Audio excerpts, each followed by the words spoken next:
Olá, meus irmãos, que a paz do Mestre Jesus esteja em nossos corações. Vamos continuar o estudo do Livro dos Médiuns a partir da questão 13 do capítulo 4. Nós estamos falando de manifestações físicas. Vamos lá? Se compreendemos bem o que dissestes, o princípio vital reside no fluido universal. O espírito toma nesse fluido o envoltório semimaterial que constitui seu perispírito, e é por esse meio que age sobre a matéria inerte. É isso? Sim, quer dizer que ele anima a matéria de uma espécie de vida factícia. A matéria se anima da vida animal. A mesa que se move sob vossas mãos vive como animal. Obedece por si mesma ao ser inteligente. Não é este que a ergue como o homem faz com um fardo. Quando a mesa se eleva, não é o espírito que a levanta à força de braços, é a mesa animada que obedece ao impulso dado pelo espírito. Então, como comentamos na semana passada, à medida em que o espírito envolve o objeto com um fluido, e esse fluido tem que ser compartilhado com um médium, a mesa vai se movimentar, ela vai ganhar vida. Não que ela tenha vontade própria, né? A mesa começou a falar, não é isso. A mesa vai manifestar a vontade do espírito, que não vai pegá-la com as mãos, ele vai envolvê-la com fluido e pelos seus pensamentos ele faz ela pular, subir, bater numa perna só. Por isso que se transformou, ou Kardec verificou, que se tratava de um fenômeno não físico, não era só movimento, era um fenômeno inteligente. 14. Qual é o papel do médium nesse fenômeno? Já o disse, o fluido próprio do médium se combina com o fluido universal acumulado pelo espírito. É necessária a união desses dois fluidos, quer dizer, do fluido animalizado com o fluido universal, para dar vida à mesa. Mas note bem que esta vida não é senão momentânea. Ela se extingue com a ação e muitas vezes antes do fim da ação. Logo que a quantidade de fluido não é mais suficiente para animá-la. Então, como foi dito agora há pouco, precisa do médium. Então, o fluido do médium combinado com o fluido cósmico universal manipulado pelo espírito desencarnado é que proporciona o movimento. 15. O espírito pode agir sem o concurso de um médium? Pode agir com desconhecimento do médium. Quer dizer que muitas pessoas servem de auxiliares dos espíritos para certos fenômenos, sem disso desconfiarem. O espírito toma delas, como de uma fonte, o fluido animalizado de que tem necessidade. É assim que o concurso de um médium, tal como entendeis, não é necessário, e é o que tem lugar, sobretudo, nos fenômenos espontâneos. Então, vamos entender bem isso. O espírito não precisa do médium? Precisa. O que ele não precisa é que o médium saiba que está sendo utilizado. Então, por exemplo, tem um médium passando lá na rua, o espírito que quer brincar comigo e fazer estalar o forro da minha casa, por exemplo, ele pega o fluido daquele médium que está passando lá na rua. Mas aquela pessoa, às vezes, nem sabe que é médium, mas ela é. Ela fornece o fluido e ele se utiliza. Então, não é que não precise do médium, é essencial que haja um médium para que haja o efeito físico.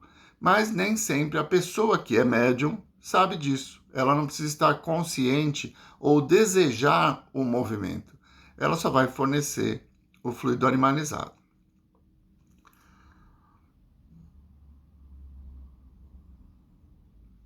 (16) A mesa animada age com inteligência? Ela pensa? Ela não pensa mais do que um bastão com o qual fazeis um sinal inteligente. Mas a vitalidade de que está animada lhe permite obedecer ao impulso de uma inteligência. Sabei, pois bem, que a mesa que se move não se torna espírito, e que não tem por si mesma nem pensamento, nem vontade. Muitas vezes serve-se de uma expressão análoga na linguagem usual, dizendo-se de uma roda que gira com velocidade que está animada de um movimento rápido. Muito bem. Como foi dito lá no início, acho que na questão 13, né? Não é que o objeto vai passar a ter vida própria. Ele vai dar condições para que uma inteligência, um espírito, possa manipulá-lo. Então a mesa não tem vida própria, ela não pensa, não é a mesa que responde. Ela é como a caneta, que é um instrumento que transmite ideias para o papel, não é? Mas quem pensa, quem organiza essas ideias é a mão, é o espírito que está conduzindo aquela caneta. Nesse caso, é muito semelhante. Então, o espírito envolve a mesa com seu fluido e, pela sua vontade, é que ela vai dar respostas ou não às perguntas que foram feitas. 17. Qual é a causa preponderante na produção deste fenômeno? O espírito ou o fluido? O espírito é a causa, o fluido é um instrumento. As duas coisas são necessárias. Sem uma inteligência, a caneta vai ficar paradinha em cima do papel. Então, a vontade de quem escreve é a causa, a caneta é um instrumento. A mesma coisa acontece em relação ao fluido e o espírito. 18.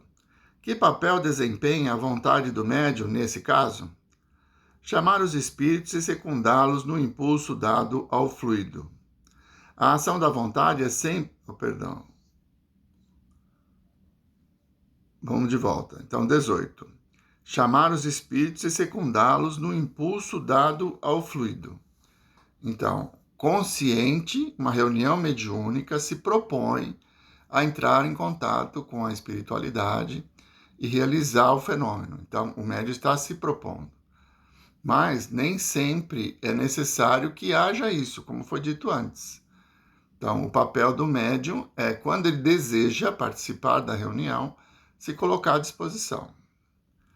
Chamar os espíritos. A ação da vontade é sempre indispensável? Ela ajuda a força, mas não é sempre necessária, uma vez que o movimento pode ocorrer contra e malgrado essa vontade, e isso é uma prova de que há uma causa independente do médium. O contato das mãos não é sempre necessário para fazer mover um objeto. O mais frequentemente o é para dar o primeiro impulso, mas uma vez que o objeto está animado, pode obedecer à vontade sem contato material. Isto depende, seja da força do médium, seja da natureza dos espíritos. Um primeiro contato não é mesmo sempre indispensável. Disso temos a prova nos movimentos e deslocamentos espontâneos, que não se sonha provocar. Então, como foi dito, o médium que está concentrado, ele está desejando o movimento, ele, vamos dizer, é mais passivo em fornecer o fluido. Mas se ele é médium e está num ambiente e o espírito tem o desejo de se utilizar do fluido dele, faz isso independente da vontade dele. Então, pela vontade do próprio espírito próximo, se houver um médium, ele pode envolver um objeto, aí provocar estalidos no forro, na porta do guarda-roupa, fazer bater a porta. Quando minha mãe mudou para Agudos, compramos uma casa em que a antiga moradora tinha falecido ali. Então, ela viveu e desencarnou ali naquela casa. E aí minha mãe organizou toda a casa dela. Ela gosta de colocar fotos das minhas filhas e das filhas da minha irmã sobre uma estante próxima à TV. Todos os dias a foto caía. Então, sem motivo nenhum. Não tinha vento, não tinha nada. De repente a foto caía. Minha mãe é médium. E a senhora que vivia na casa estava revoltada com a presença dela. Então, esse fenômeno foi acontecendo até que minha mãe decidiu fazer uma prece para essa senhora, orientá-la sobre a verdadeira vida, e aí as equipes socorristas encontraram elementos para poder ajudá-la.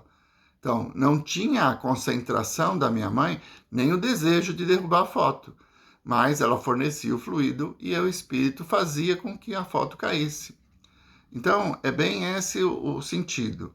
O fluido animalizado, ele emana de nós. E aí, quando existe o médium de efeito físico. E aí, os espíritos estão ao redor, pode-se utilizar, malgrado, né, a vontade do médium. 19. Por que todo mundo não pode produzir o mesmo efeito e por que os médiuns não têm a mesma força? Isso depende do organismo e da maior ou menor facilidade com a qual a combinação dos fluidos pode se operar. Depois, o espírito do médium simpatiza mais ou menos com os espíritos estranhos, que nele encontram a força fluídica necessária. Ocorre com esta força como com a dos magnetizadores, ser maior ou menor. Sob esse aspecto, há pessoas que são inteiramente refratárias, outras nas quais a combinação não se opera senão por um esforço de sua vontade, outras, enfim, nas quais ocorre tão naturalmente e tão facilmente que nem desconfiam disso e servem de instrumento sem o saberem, como já dissemos. O magnetismo, sem nenhuma dúvida, é o princípio desses fenômenos, mas não como se o entende geralmente.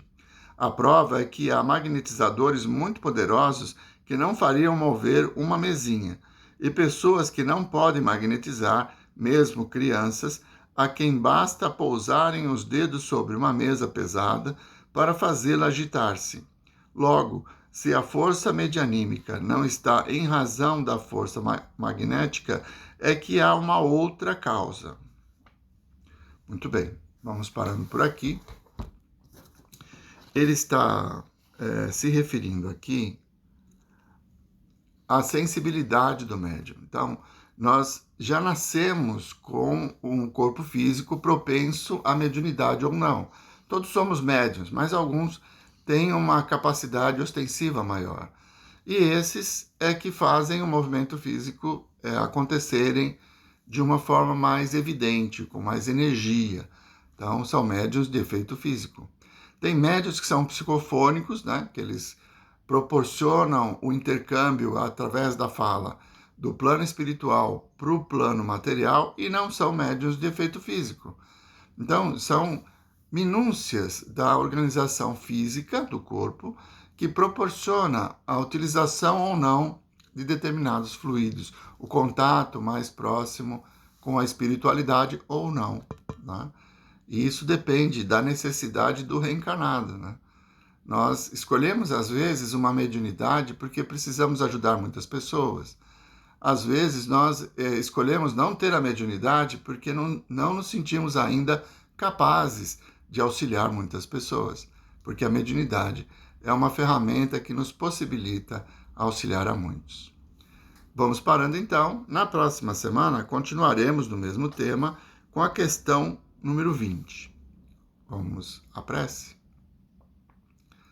Amigo Jesus, Mestre incomparável, buscamos em vós, Senhor, o consolo, a esperança, para que, compreendendo melhor a natureza desse universo infinito que Deus criou para todos nós, possamos caminhar serenos e seguros na certeza da vossa presença e do vosso amor. Muito obrigado, Senhor. Muito obrigado, meus irmãos. Uma boa semana a todos.